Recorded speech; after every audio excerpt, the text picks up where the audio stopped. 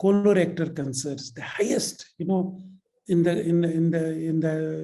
Asia, one of the highest in the world.